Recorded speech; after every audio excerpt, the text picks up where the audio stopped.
Well, welcome everybody to this meeting of the Cabinet held on the Tuesday the 8th of April. This is, of course, an opportunity for all members to hold the exec to account. So it's a shame there isn't more members here other than the Cabinet itself.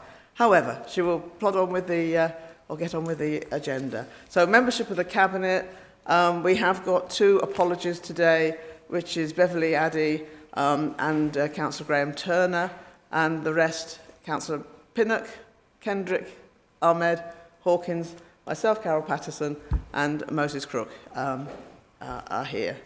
So thank you. Minutes of the previous meeting, are they approved as a correct record? Thank you. Any declarations of interest from members of the Cabinet? No, thank you. Admission of the public, as well, as I've said, we've got nobody from the public nor members here, which is a shame. I would genuinely welcome input from others. Deputations and petitions, we have none. Questions by members of the public, well, obviously we have none. Questions by elected members, obviously none from any opposition member, but I give the Cabinet an opportunity here if you want to ask a question. No, sorry, you weren't expecting that, so I'll forgive you. Right, well, we get on to our first item, which is public space protection orders. Councillor Ahmed. How can I sit down? Thank you, Chair. I'm pleased to introduce this report, which amends our public space protection orders, known as PSPOs, following a review carried out by the members of the Community Safety Partnership. The Council's current PSPOs were initially adopted in April 2017, and they were subject to review that commenced in 2022. A further in-depth review of all the PSPOs was conducted in 2024, which has now been incorporated into one PSPO to cover Batley, Dewsbury, Holmfirth, Huddersfield, Ravensthorpe, Slough and Marsden town centres and public spaces. So the public space protection orders are a crucial tool in the Council and Partners regulatory toolbox to enhance and make safe some of our public spaces. They aim to address antisocial behaviour, which the public and partners tell us causes a real detriment to quality of life and enjoyment of open spaces. Prior to the review, the Council already had a suite of PSPOs. However, following feedback, we felt it important to review the PSPOs using evidence from our partners, carry out public consultation, and where necessary, strengthen the powers available to the Council and partners. The new revised Council PSPOs have strengthened and introduced greater flexibility in how the Council and its partners address the changing nature of antisocial behaviour within the district. In addition, opening up the evidence gathering to external partners and all Council staff will undoubtedly increase the Council's capacity to educate and take appropriate actions where necessary. It must be said that the introduction of new PSPOs, the amendments of the existing PSPOs, does not change the way I expect Council officers and partners to carry out their enforcement duties. This year, the Council's enforcement strategy was also reviewed, which emphasised how officers work with the community to identify solutions to problems without the need to take enforcement action. However, as we all know, there are always few examples where there is persistent non-compliance or serious issues of public concern. Therefore, we need the tools available for the officers and partners to take action against individuals who cause the problems. After reviewing the evidence from the internal statistics within the Council, West Yorkshire Police and Huddersfield BID, meetings with partners and both internally and externally, it's proposed to create a single new PSPO to control the following designated spaces.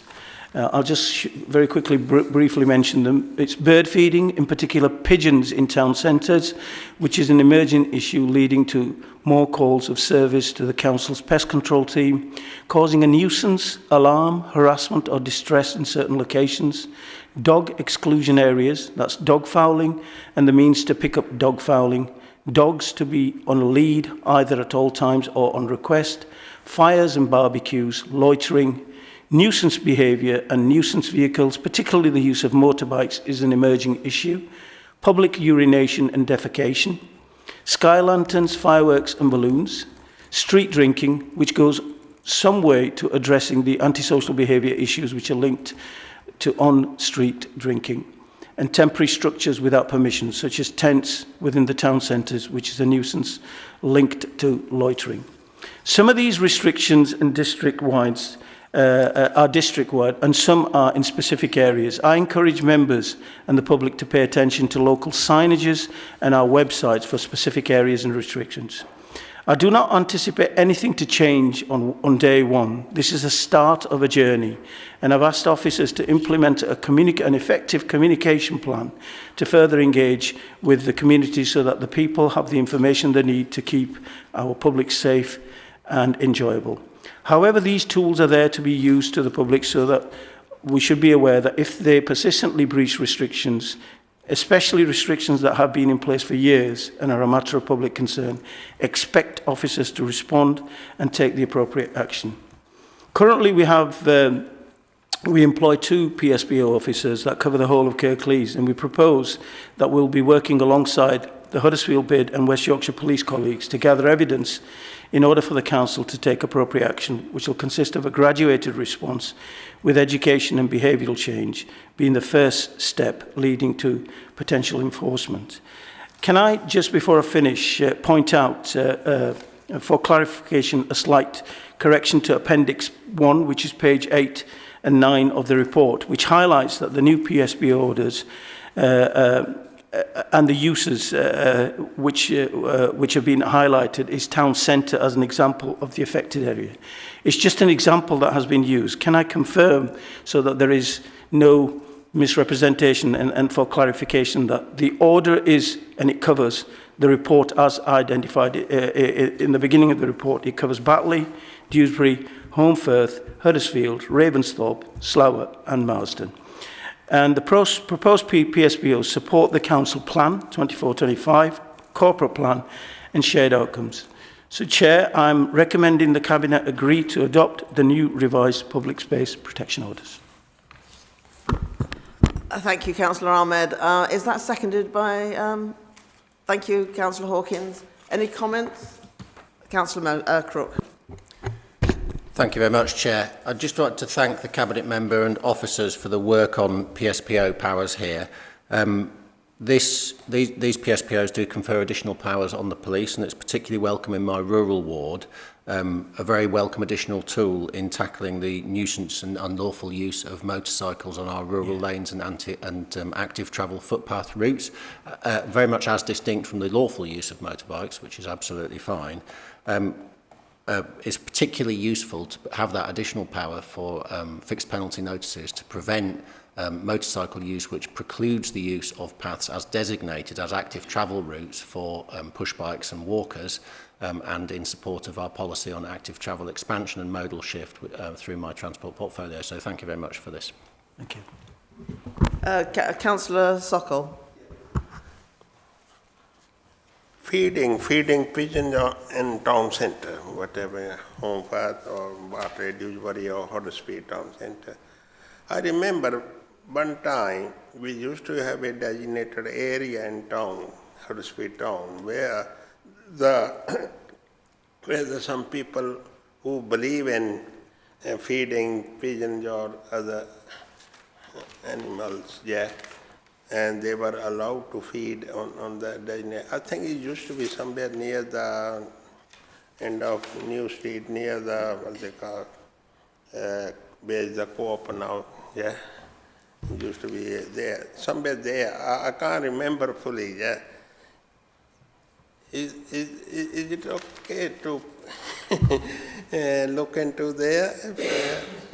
I've seen so many people, they buy bread from the supermarket, they're going on, they just throw on the pavement, look this side, they're throwing on the pavement, but nobody take notice on there. Thank you. Thank you, Councillor Sokol. I think the problem that we have is what you've identified towards the end, is that there isn't an issue with feeding pigeons. There's sufficient food everywhere in the town centres. The problem that we have is people just tend to throw food, rubbish there. Pigeons scatter it all over the place. They eat some of it, they leave it, and it becomes a pest control issue and also a litter problem as well. So it's more about making sure that we can actually have identifiable spaces. If that is needed, then that can be looked at. But more importantly, it's to make sure that there is not rodents and pest control issues all over the place.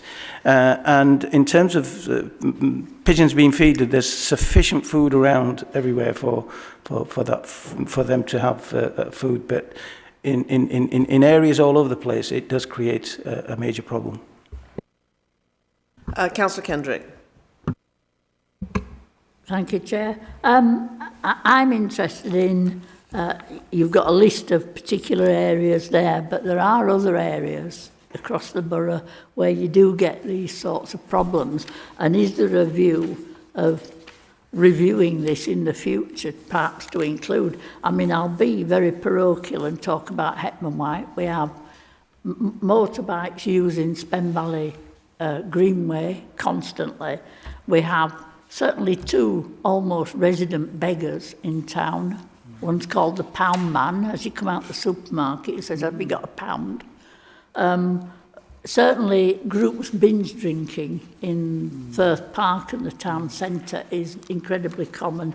And the bird feeding, and I do take what Councillor Sokal was saying, we do have people who actively like to feed birds in the park, but as I saw one gentleman the other day, almost throwing away the whole of a loaf all over the park, far more than the birds would eat. And I did sort of talk to him about the chances of us feeding the rats as well while we were at it. But I do think there is a bit of thought needs to go into something about bird feeding. But, you know, as things escalate, now I've used Hetman White as an example, but I'm sure Cleckheaton would say the same and so on. You know, what happens for the future for those areas? Councillor Ahmed.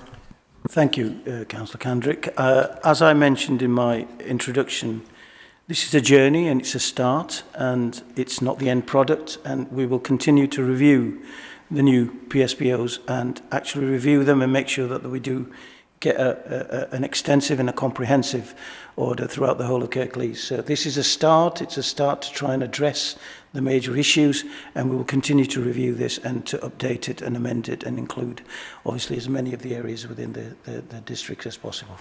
Thank you. Councillor Pinnett. Yeah, I just want to say really quickly that I'm pleased this has come to Cabinet for a number of reasons. When I was Chair of Licensing, there were occasions where members in particular would talk about street drinking, antisocial behaviour, and that, you know, they didn't feel that powers were necessarily strong enough. And likewise in this chamber, antisocial behaviour has been brought up. And I think what's good about this, first of all, is it's a reminder that these the PSPOs exist. It's a reminder to the to residents and to members that, you know, it does exist, but also that we're tightening things up. And I think the last thing really to say is how important this is and how it supports the ongoing work that the police do. We know that in terms of the police, you know, sometimes it's difficult in terms of, you know, dealing with issues, but it falls to the council because it's council-led. We will work with the police to collect the information, the evidence to support any particular order. But as I say, it allows the police to focus on the important things as well that the police need to do, which is tackling crime, serious crime, antisocial behaviour as well, where it's quite serious. And although this is quite low-level stuff, it does free up the time for the police to do what they need to do and for the council to deal with the issues that's affecting our areas.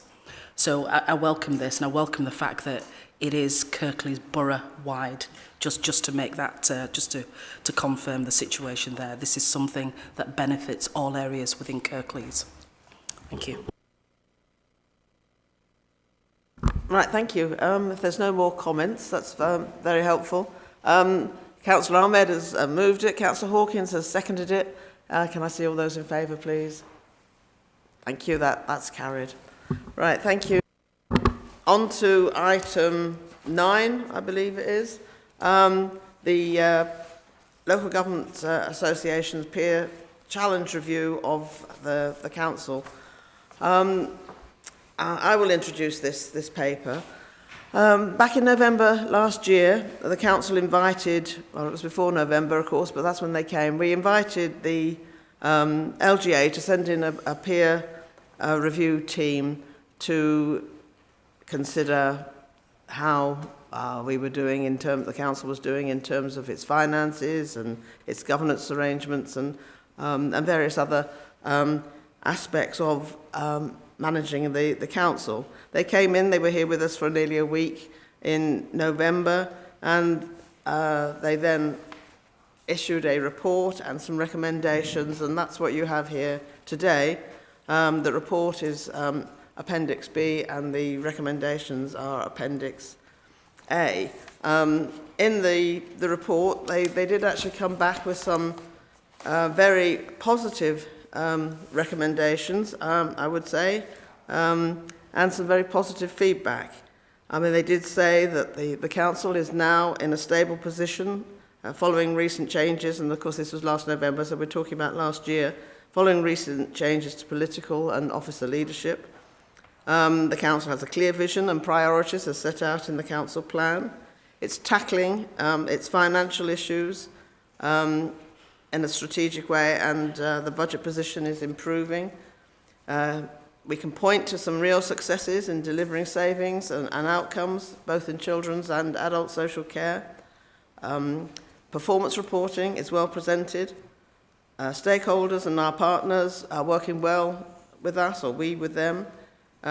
We have an established executive leadership team, which is respected across the council, and the council staff generally feel valued. And the governance arrangements are working well. The Cabinet is collegiate and prepared to take tough decisions. Scrutiny is taken seriously, and the Corporate Governance and Audit Committee is engaged and well supported. So those were some of the positive feedback that came from the visit and their inspection.